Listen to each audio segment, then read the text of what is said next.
ستاسې مقام ستاسې اهمیت په ټولنه کې خورا لوړ دی او ډیر دی. د دې اهمیت او ستاسې د تحصیل او د تعلیم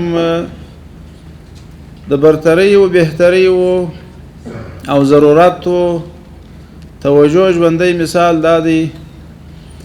دا نن چې تاسې ځوانانو په دې مجلس کې دغه خلک وینئ، دا ټول رئیس صاحبان دي، معین صاحبان دي، امیر صاحبان دي، مدیر صاحبان دي.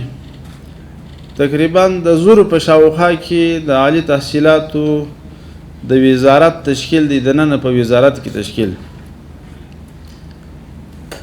دغه زر کسان په لوړه کچه کسان د دې ټولو د خدماتو د وزیر سره نیولې بیا تر هغه اخري مامور پورې د ټول خدمت هدف څه شی دی؟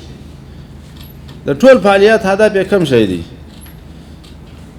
هغه کې که وزیر دی، که معین دی، که رئیس دی، که امیر دی، که استاد دی،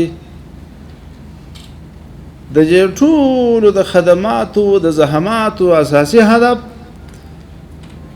ځوان محصل ته ټول خدمتونه ستا دپاره دي.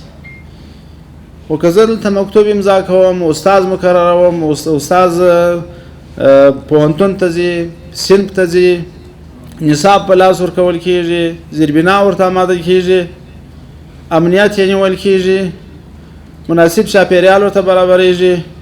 اخري نتیجه به دا وي چې استاد به تختې ته درېږي، هلته لیکنه کوي، غواړي چې تا د څه در انتقال کړي. ستا دپاره انتقال، تا ته د علم لیږد او ستا ترقي دا اساسي هدف د دې ټول نظام دی. او په میلیاردونو افغانۍ دې وزارت ته تخصیص بودیجه د دې ټولو مصارفو هدف بیا ته قدرمن محصل. نو ته باید په دې خپل اهمیت پوه شې چې زه څومره مهم یم په دې ټولنه کې. وزیر هم زما خادم دی، معین هم زما خادم دی، رئیس هم زما خادم دی، امیر هم زما خادم دی. دا ټول خدمتګاران دا ستا دپاره دي. نو خپل اهمیت باید درک کړي چې زه څومره مهم یم.